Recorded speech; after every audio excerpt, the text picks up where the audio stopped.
Alors, Guillaume Alicia me dit « Que penses-tu de l'arrivée d'Ethan Mbappé au LOSC? Est-ce une arrivée purement marketing ?» J'aimerais être sûr que l'arrivée d'Ethan Mbappé a un impact marketing de quoi que ce soit. S'il y a 3 supporters du LOSC suffisamment stupides pour acheter un maillot et se le faire floquer Mbappé pour dire « Bah voilà, j'ai un maillot du LOSC avec Mbappé », bon, ça va, c'est 150 balles la vanne, ça fait un peu cher.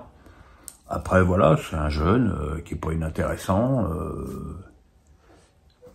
qui a peut-être le malheur de porter le même nom que son grand frère, mais bon, c'est pas pour ça que ça doit être une barrière à une bonne petite carrière de milieu de terrain, en Ligue 1. C'est comme j'ai vu, ces infos annonçant qu'il était au rattrapage au bac, puis qu'il avait eu son bac au rattrapage. Mais qu'est-ce qu'on s'en fout? C'est la première fois que j'entends parler d'un joueur qui a eu son bac ou qui a pas eu son bac. Je comprends à la limite que la famille Mbappé agace tout le monde, mais les médias et les réseaux sociaux, ils sont pour beaucoup, parce que, je veux dire, même là où il est en vacances, il n'y a pas un jour où on parle pas de Mbappé, donc c'est assez épuisant, quoi. Hippo me dit le retour du 3-5-2 pour l'équipe de France pour manquer les manques de l'animation et vu la solidité de nos centraux, peut-il être une solution? Ça a été essayé quelque temps par Deschamps, qui est vite revenu en arrière. Le problème du 3-5-2 avec Deschamps, c'est que tu peux avoir 3 défenseurs centraux et 5 milieux à vocation défensive et 2 pauvres types qui doivent se démerder devant avec des ballons. Voilà, donc encore une fois, je pense que c'est pas forcément une question de disposition tactique, surtout que il faut aussi reconnaître que Koundé a totalement rempli sa mission au poste de latéral droit durant cet Euro. Je pense que c'est surtout une question d'état de forme des joueurs et de personnalité dans le groupe, avoir des mecs qui... il y a quelque chose qui a eu, pour moi, d'extrêmement anormal durant cet Euro, c'est qu'il y a 7 joueurs de l'équipe de France qui n'ont pas joué 1 minute. Bon, ok, il y a 2 gardiens, mais au-delà des 2 gardiens, ça veut dire qu'il y a 5 joueurs de champ qui ne sont absolument pas rentrés, et quelques-uns qui sont vraiment rentrés pour contrôler les niveaux, comme on dit, comme Fofana ou Coman. Donc voilà, il faut élargir le groupe. Et, enfin, il y a quand même beaucoup de choses qui n'ont pas été durant ce Euro. Eric Julien me dit, serais-tu partant pour redevenir consultant sur une nouvelle chaîne? Tu as l'air en forme, alors pourquoi pas? Cette question, elle revient presque toutes les semaines. Merci de me la poser, ça prouve que je manque à certains. Redevenir consultant sur une chaîne, c'est plus un objectif pour moi aujourd'hui. Comme je le dis, je suis concentré sur ma santé, même si là, depuis ma dernière intervention, elle est plutôt meilleure. Mais je n'ai plus d'envie ni d'ambition à ce niveau-là. Après, si quelqu'un vient me proposer quelque chose qui peut m'intéresser et qui ne me prend pas non plus beaucoup d'énergie en voyage, pourquoi pas. Mais voilà, quoi. Je dis pas non, mais ce qui est évident, c'est que c'est pas moi qui courrai après. Yvous me dit, au-delà du manque de stars en Ligue 1, le style de jeu poussif dans notre championnat, à l'image des Bleus, ne justifie pas aussi le désintérêt des acheteurs? L'Allemagne a beaucoup de clubs sans stars, mais un jeu séduisant en Bundesliga, qu'en penses-tu? Je pense que c'est très compliqué de comparer la Bundesliga avec la France, parce que là-bas, les stades sont immenses, ils sont pleins à craquer, les supporters jouissent d'une liberté totale de déplacement, ce qui est loin d'être le cas en France.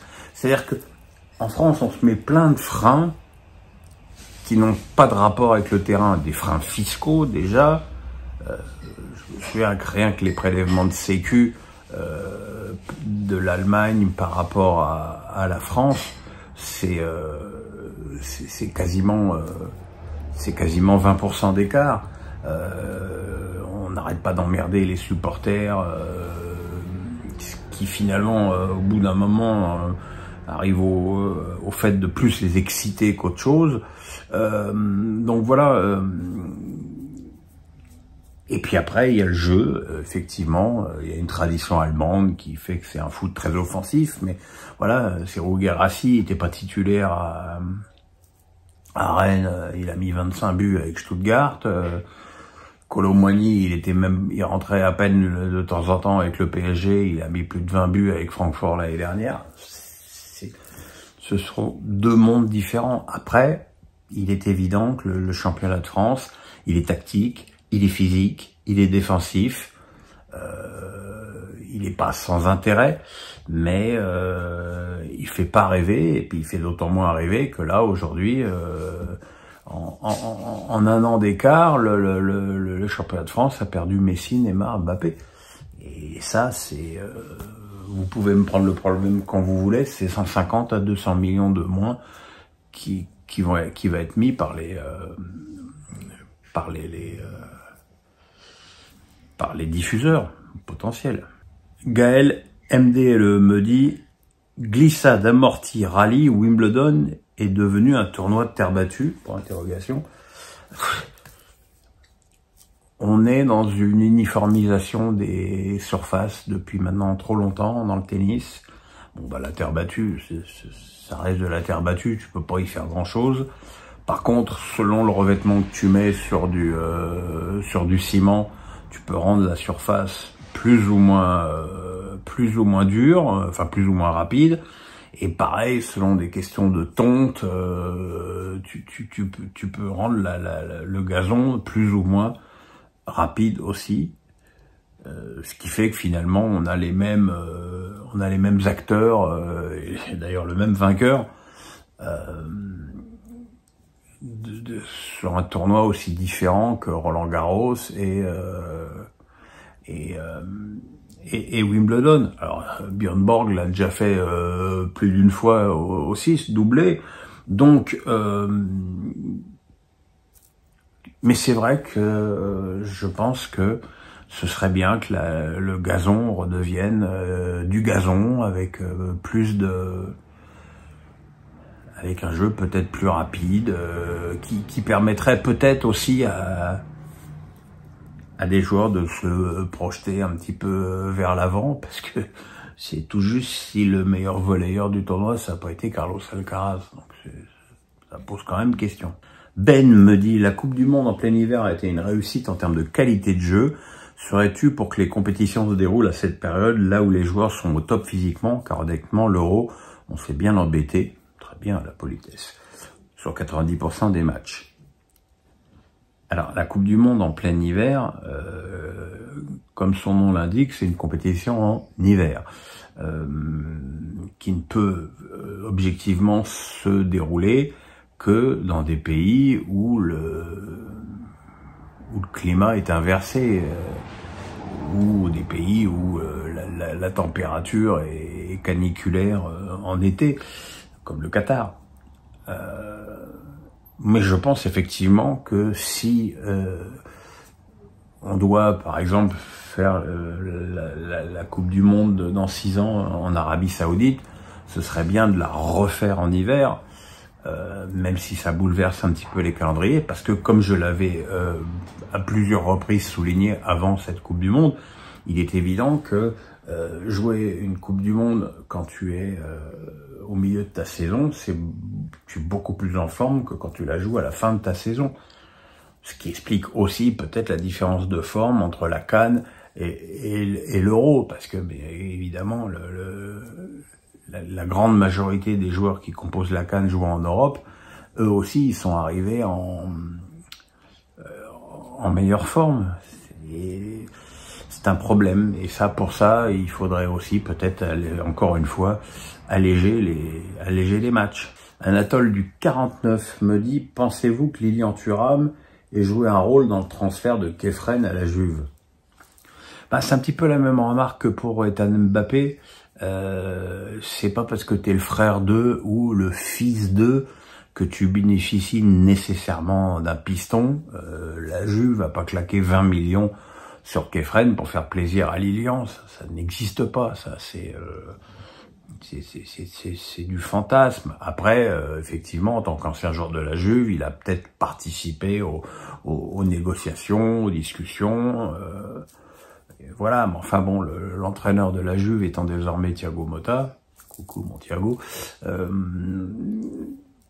je pense qu'il suit avec intérêt le championnat de France et qu'il sait très bien qu'il a enrôlé et il a en aucun cas pris quelqu'un pour faire plaisir à un ancien joueur de la Juve.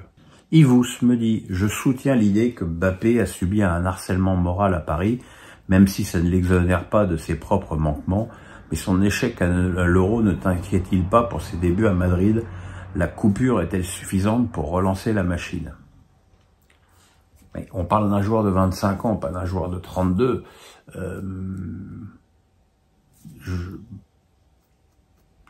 J'irai peut-être pas jusqu'à harcèlement moral, mais je pense qu'on a volontairement, et là je vais m'attirer la haine des trolls du PSG qui viennent chier sur Mbappé sur mon compte très régulièrement et que je bloque avec une joie sans mélange parce que je peux pas parler à des gens comme ça qui n'ont aucun recul sur rien.